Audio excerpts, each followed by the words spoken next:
Aloha mai kako, you are watching Hawaii Political Reporter. Aloha, and thank you for watching Hawaii Political Reporter. Tonight, Hawaii House District 3 candidate Richard Onishi and State Senate District 2 candidate Daryl Smith. I'm Daryl Smith. I'm running for State Senate for Puna and Pahala. It's District 2 on the Big Island. It's a new district. Basically, I'm a fiscal conservative. I am for spending our money smarter, not throwing more money at projects we already have. Basically, I would like the Department of Education to get an audit that would tell us where the money's spent. Basically, their audit that they get every year is telling us that they did spend the money that we thought they had. So what I'd like to see the administration pared down. I'd like to see that money get back to the classroom. There should be no shortage of books. There should be no shortage of buses. There should be no shortage of teachers. The money is there. We spend more money than any other state in the union, and it just doesn't get to the classroom. My other thing is I'm for alternative energy. I'm for all kinds of alternative energy. But what I would really like to see, I'd like to see geothermal done smarter. I'd like to see smaller plants distributed throughout the island. I'd like to see no energy leave this island. There's no reason to ship it off. If we can't get it down to like 10 or 20 cents, 23 cents I think is the ideal number for residents on the Big Island to pay for electricity. If Maui wants to drill for geothermal, let Maui drill for it. If Oahu wants to drill, let Oahu drill for it. But what we have right here, I'd like to keep right here. The PLDC rules that were basically ramrodded down our throats to take away home control and home rule have got to be repealed. It's probably the biggest setback we've ever had in local home rule that our state has ever gone through before. Keaupahoa Highway is 54 feet wide. We have 3 lanes, but one lane is only open 2 hours a day. For some reason, the state believes that we on the Big Island are too stupid to be able to drive the other 22 hours a day on this 3rd lane.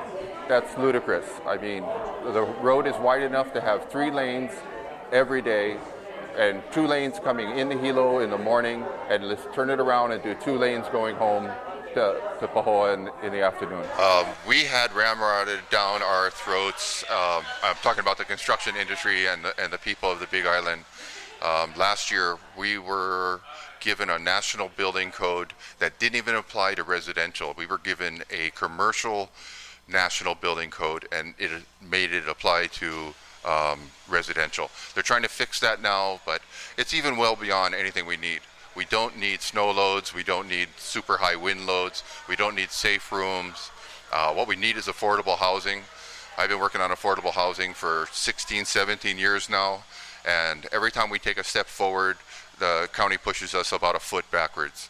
It's a waste of our money, and it's a waste of our resources, and it's really a waste of lumber and steel and everything else. It's stuff that we don't need, and we got to take more home control and get it back to where we have simple little houses. I'd love to see single wall come back.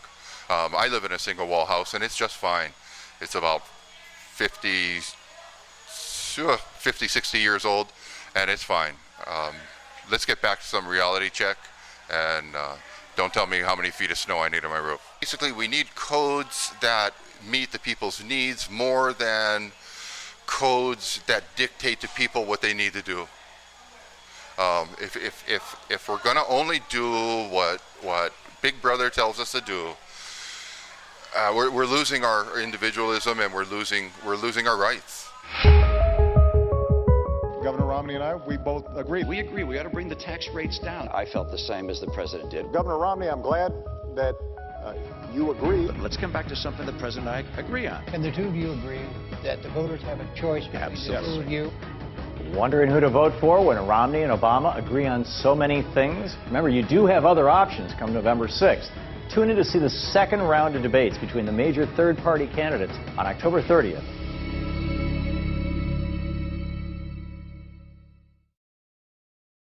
Aloha mai kako, you are watching Hawaii Political Reporter. A patient man, Richard Onishi. We're finally going here on our interview. Thank you for joining us. Richard, thank you for being here. and thank you for running. Thank you for serving. Thank you, Seriously, Russ. that's a lot of effort. pleasure. People don't even know, do they? I mean, Oh, yeah, it's a lot of work. and a lot more coming, I'm sure. Oh, yeah.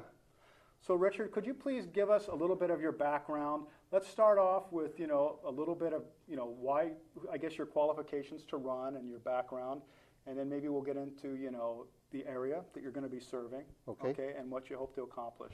Okay. Well, I'm born and raised on the Big Island. I've lived in Hilo for all of my life. I've been involved in many community organizations. I'm a graduate of Hilo High School.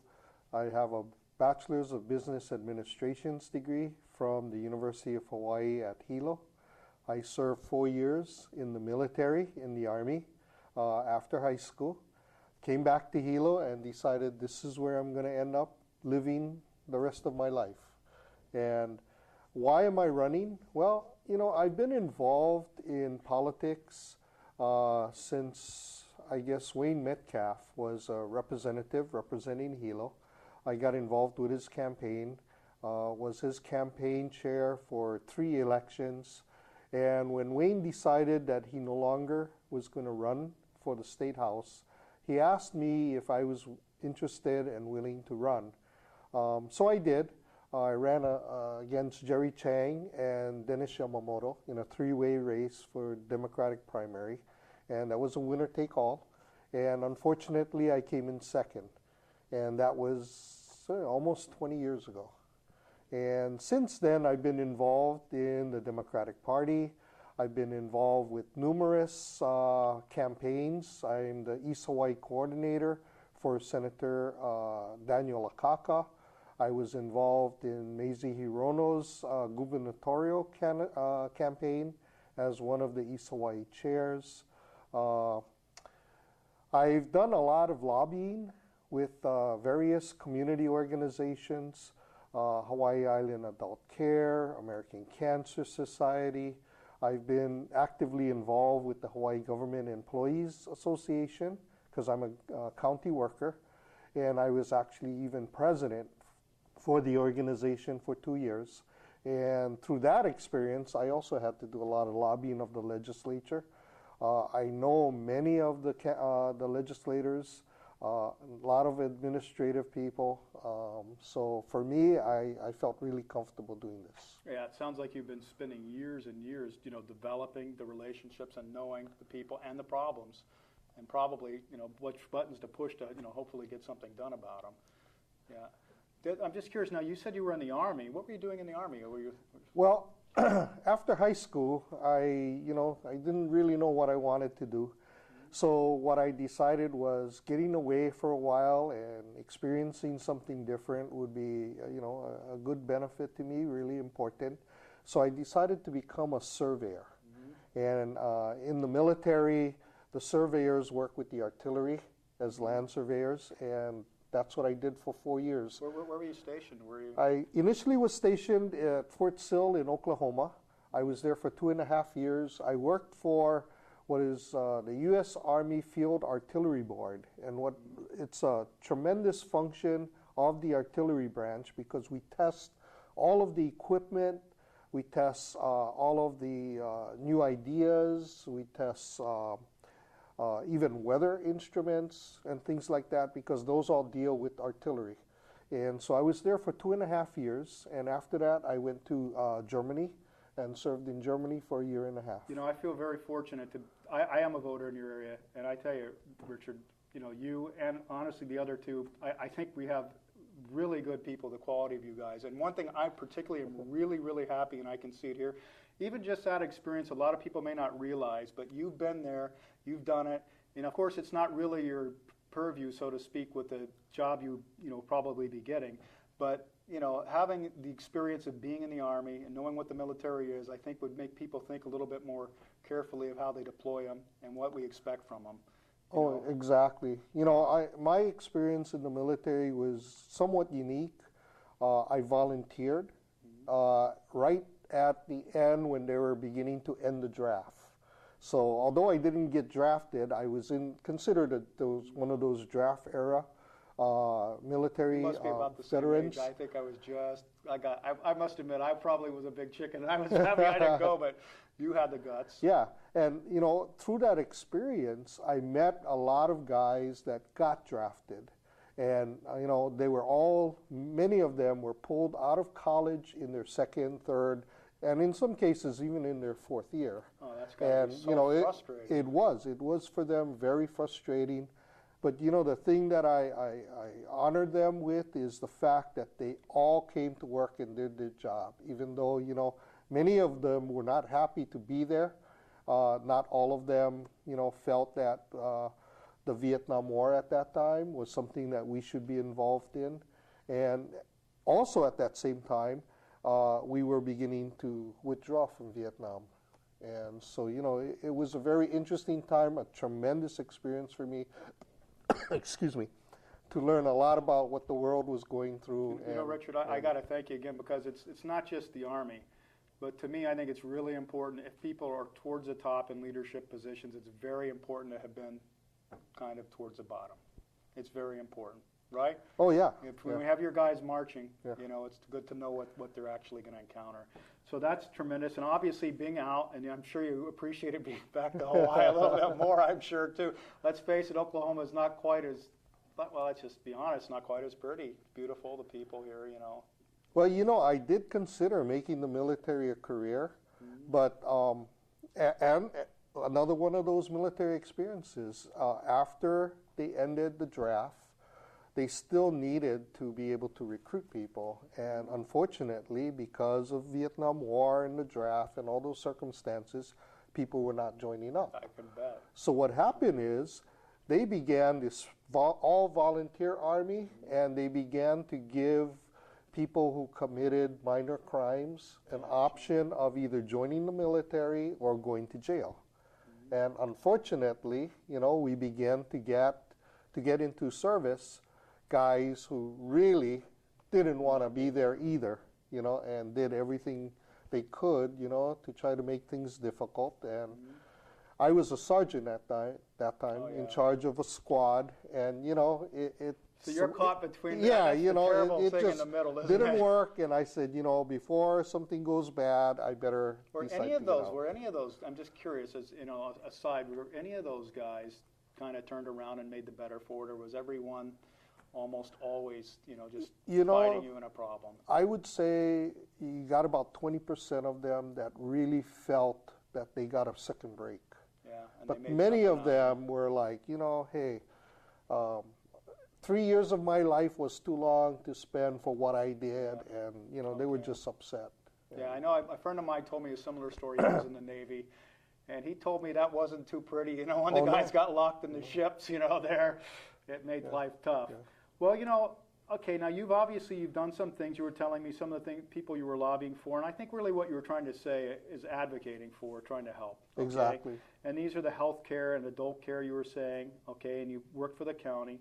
So as you've seen it evolve here, Richard, okay, and you've been obviously from 20 years at least, you've been somewhat actively involved with this, okay? Where do you see as the challenges coming for us now, and really what motivated you to run this time, okay?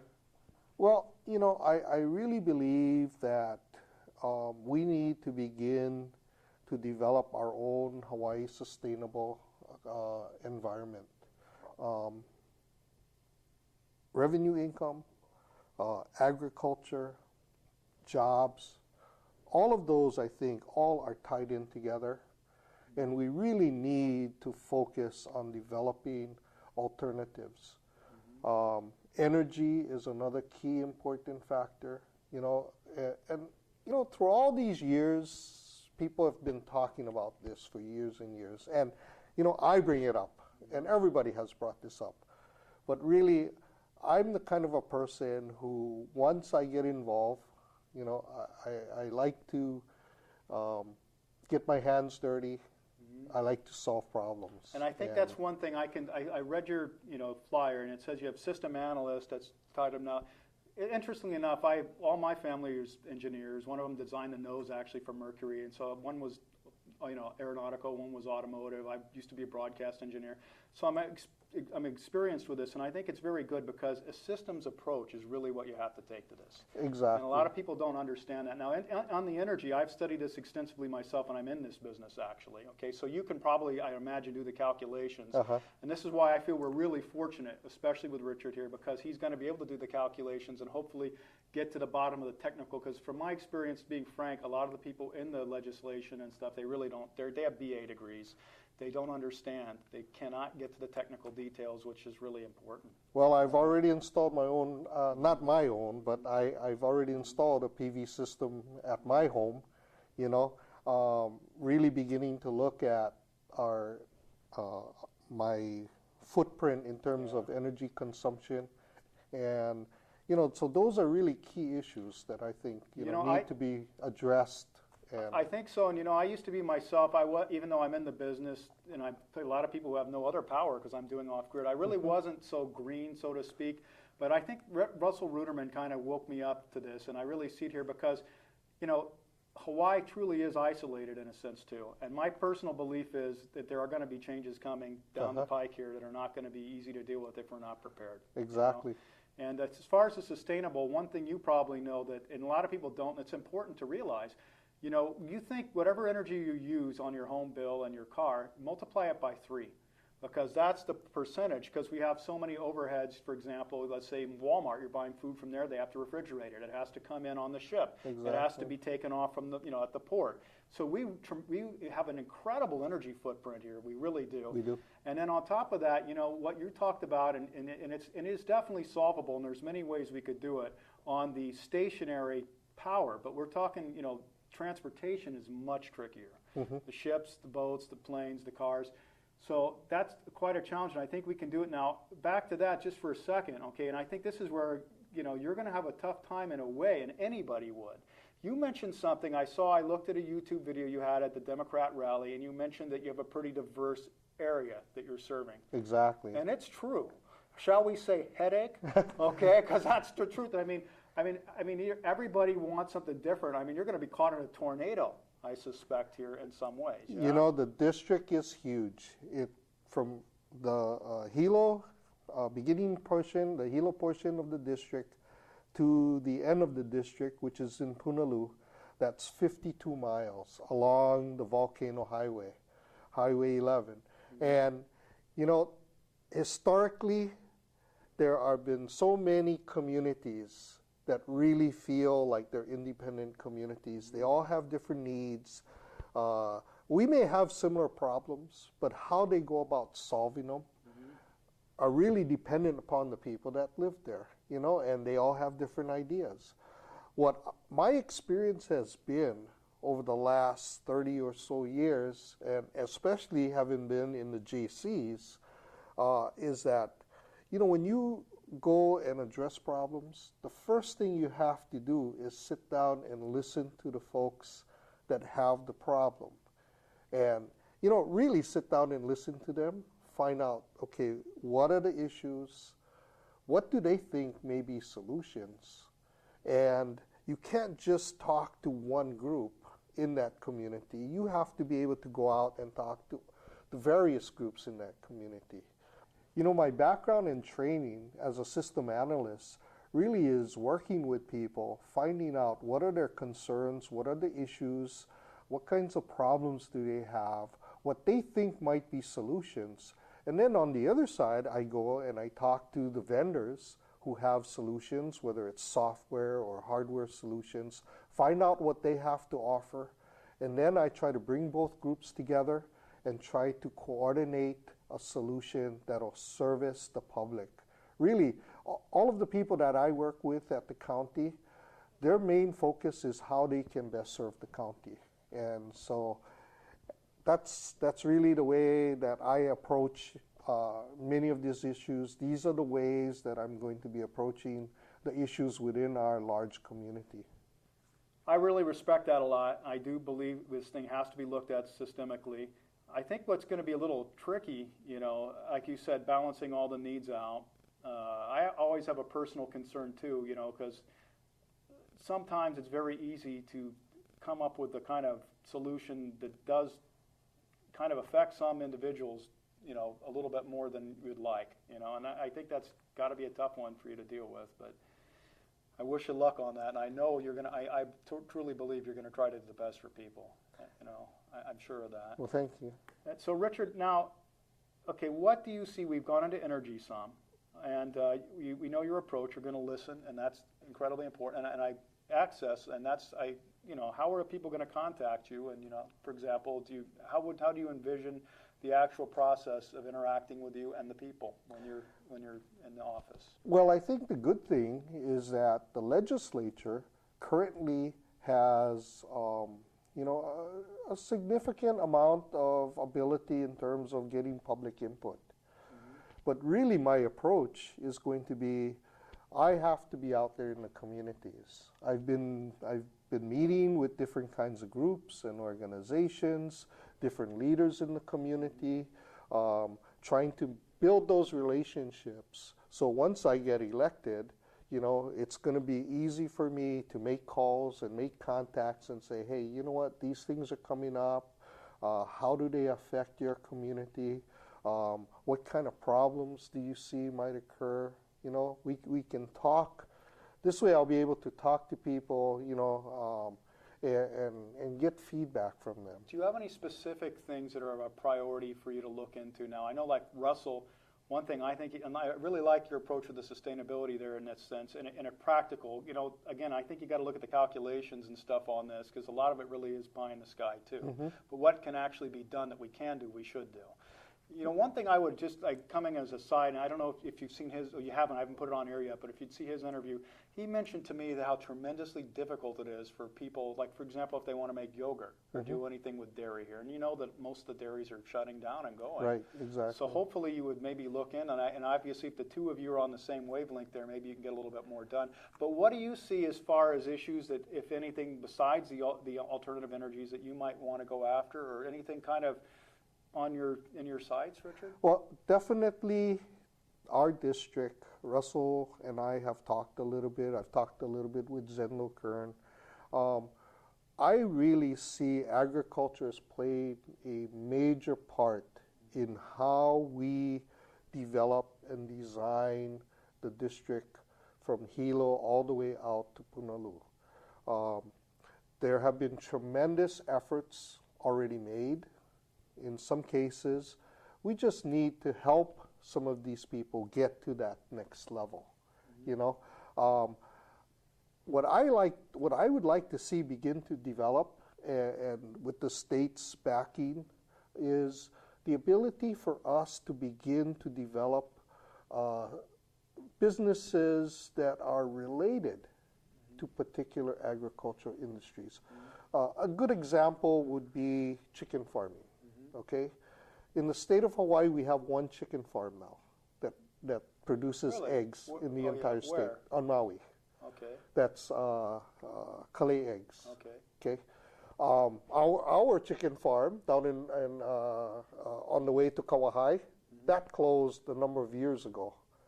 But what I would like to see is businesses begin to develop around the concept of chickens. You know, whether it's chickens that lay eggs, so we can produce eggs, we can produce chicken meat, we can produce fertilizers, you know, all different kinds of businesses that can be built around. So you're talking about a hub and then industry. A vertical integration. Right, exactly. Yeah. And as the state, we need to begin to provide information. And recently, I was at the Tropical Growers Conference this past weekend, and there are partnerships that have begun to be developed between the University of Hawaii and these industries. What do you think you can do to facilitate that? I'm just out of curiosity. I mean, obviously promoting it. I know you're only one man out of many there. Yeah. So we have on our island. Let's face it, we are a little different here. Exactly. And a little bit the Outlanders. But how would you go about that specifically? I mean, would you kind of try to deregulate it for them, provide funds, educate? How would you, what are your ideas there? I think there's a multiple prong approach to this. First, I think we have to definitely, at the legislature, make this a high priority. I really believe that we can provide support, whether it is in terms of loans or grants from the state to help businesses begin to develop or expand. I think we can partnership with the University of Hawaii through its various programs, even That's grossly underutilized. Yeah, it's you know, grossly underutilized. There's no College doubt of about Business. Okay, my final thoughts is this. Our island is so special. Right now, we have, I think, the privilege of having the representatives from our island to the State House all come from the same party. And I think we can all work together in order to be an influence at the state level. That is very, very important, that we have a unified front from our island making our requests, making our demands to the state, so that we are not driven only by the needs of Oahu and Honolulu. You know, as we move on, the demands are going to get greater, the needs are going to get greater. We need to begin to look to the future, especially for our island. Many of our children no longer live here. They get an education, and once they've gotten their education, they cannot find jobs. Now, there are all kinds of jobs that are possible. There are some in agriculture, there are business jobs, there are technical jobs. We need people to work in the medical field. So there is potential for a lot of jobs to be developed here for our children and our future. And I'd like to be a part of that development. I think we have that opportunity.